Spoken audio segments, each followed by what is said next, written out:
So this webinar is to train educators and parents on how to use the content on the website so that they can, in turn, download materials that we have available there to do presentations to teenagers to teach teens how to stay safe online. We are CyberIQ. Our vision is to enable teens everywhere to establish safe, lifelong online habits. And we are comprised of Sean Sutherland, Julie Walton, and Devin Coe. We are BYU Master of Information Systems Management students. We have spent many hours studying cybersecurity and digital forensics as we have been working on this project. And this project is our capstone project, which means that it culminates everything that we have learned in our education into one project that we have spent over 450 hours on. And we know that this website is a work in progress. We hope that for many years to come, it will continue to improve. We would love your feedback so we can continue to improve the site, and so that you can use the material there to keep teens educated for life.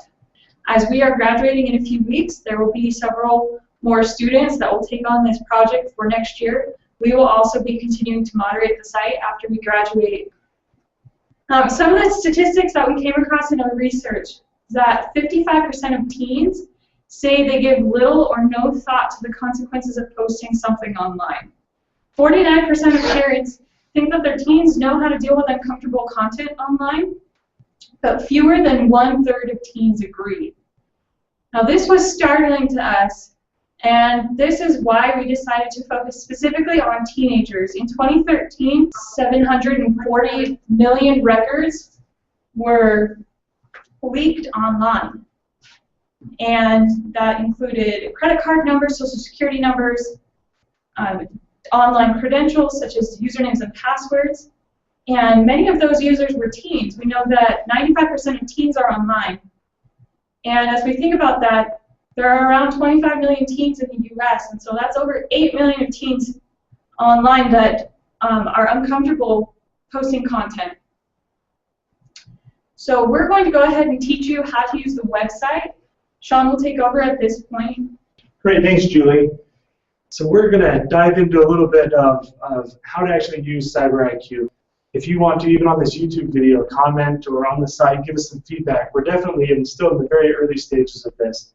So all throughout the website, as you can see on screen here, we tried to make the materials very modular in that they're there for you.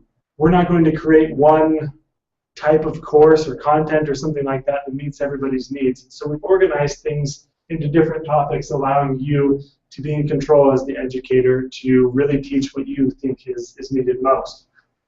So we've really divided all of our research and information into learning in two different ways. The first one is kind of a micro course where we hold your hand and you walk through the different topics of understanding what it is, a description, how it will affect you, and walk through it in ways like that. The other is in articles, where it's a great one-stop shop for resources for educators. So let's take a look at a couple of those now. So hopefully you've taken a look at the website. This is our main homepage here, and you can see up at the top the main categories, and then the subcategories for those modular topics like I was discussing a minute ago. Here's inside one of the articles you can see the outline that I was telling you about of how does this affect me, how do I protect myself, things to remember, kind of a final wrap-up, and an entire article. But we realized for educators wanting to get in and be able to see the information that they want to see that all. So we added another section of the site that takes the same materials and organizes them in a new way, which is accessible here at the bottom of the homepage under training materials. Once you click on that, then you can see all the different articles and download any associated content with it. So all of these, for example, have PowerPoint slides that walk through the key headings and the key points of these different topics. So then once you click on one of these, it has all the information and then additional resources there at the bottom for you. And this helps in a couple different ways. One, simply for parents, being able to understand how to protect your family, how to protect your teenagers in your home, which is something that's very important. We've seen a really high request for this, as parents not quite understanding perhaps the best way to protect their children. And then the other is here, again, for educators talking about the best way to use these materials in your classroom and then even being able to download some content. And like I said, some of this content it follows the main headings that we have, but it's open for you to be able to modify to the needs of your classes. And then we have any references if you want to learn more about different statistics we cited in the article, and extra resources to be able to dive in more. That if for some reason there's a problem or in your school, or if there's something that you want to research more, we provided significant resources for that. So that's really what we have in a nutshell. It's an awesome one-stop shop to be able to learn about cybersecurity, to keep yourself safe, to keep your family safe, and to be able to educate others in the classroom.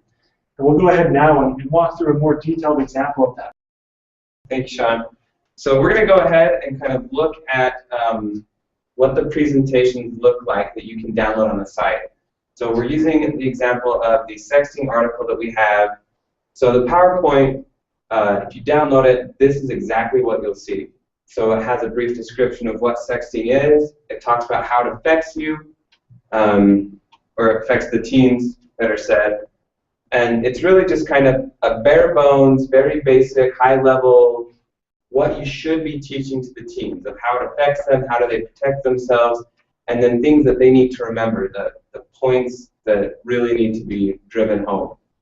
So as you can see, it's a very, very simple, quick PowerPoint, and that was kind of our purpose. We did not want to give you and say, this is what you have to teach them, and here is how you're going to teach it. And so what we did is we provided you with these PowerPoint outlines so that you know what you need to teach. And then if you go to the website, you can find the materials to kind of flesh out the presentation. So for example, we'll go through it again, and it could, once you've gone through it, it'll look something like this. So you will have, you can keep the slides telling them what sexting is, and just a brief introduction. Again, how does it affect them? But then maybe you want to add some more stuff here, and you want to talk about some of the facts of sexting. Like 22% of high school age teens, our target audience, have been involved in a form of nude sexting. And maybe you knew this, maybe you didn't, but sending or receiving a sexually suggestive text or image under the age of 18 is considered child pornography and can result in criminal charges. For those of you not aware, child pornography is actually a federal criminal crime, and so not fun. And then among 14 to 24-year-olds who admit to sexting, 29% send these messages to people they have never met but know from the internet. And those are some pretty harrowing facts. A lot of the apps that are coming out these days, messaging apps, say that they're anonymous.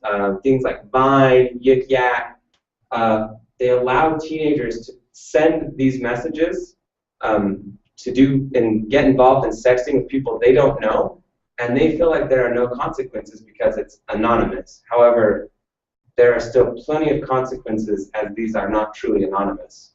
In fact, some people may say, well, it doesn't really affect me because I only sext to my boyfriend or girlfriend. But while 70% of teens say they do this, 17% of sexters say they share the messages they receive with others, and 55% of those who share them say they share them with more than one person. So how do you protect yourself from sexting? Well, don't participate in it. It's a great way.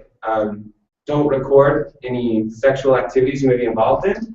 And if you have participated in sexting, just stop and seek counsel from a trustworthy adult. There's many ways that you can avoid the pressure of sexting. Talking with your parents is a great way. Remember that once an image is out there on the internet, it can never be retrieved and you lose control of it. So ask yourself, how would you feel if teachers, parents, or the entire school saw your picture? No matter how big the social pressure is, don't do it, because the consequences can be worse. And remember, it's illegal, don't do it. Here are some of the key points you want to remember about sexting. Think about what you're doing, and then talk to your parents if you're solicited for or have been involved in sexting, and don't ever resend sexual photos you receive. And for more information, visit CyberIQ.org. So again, that's a sample presentation. You will flesh it out, and you will add the content so that it relates to your students. Again, that was just sexting. We have many other topics on the site. Go ahead and download the topics that you feel are most relevant or most pressing to your students, or to your kids, or to your peers. and create a customized solution for your audience. But it is a continued process. We've partnered with Brigham Young University's Information Systems Department. So if you guys in the future feel like, yes, I can teach this in class, but maybe we want to reach a broader audience, maybe we want to do an assembly, or maybe personally in your community, in your church group, however you want to do this, go ahead and contact us. Because we're working with the Information Systems Department, they have offered to allow students to go out and do these presentations as representatives of CyberIQ. And so they can go to the schools, to the church groups, to communities, however you like. And so just reach out to us and contact us, and we will do our best to accommodate and help further get this message out there, because we realize that there are a lot of people out there who really don't understand the risks or how to protect themselves. Please sign up for updates. Follow us on Facebook at facebook.com/CyberIQ, and our Twitter handle is @CyberIQ. Thanks for tuning in.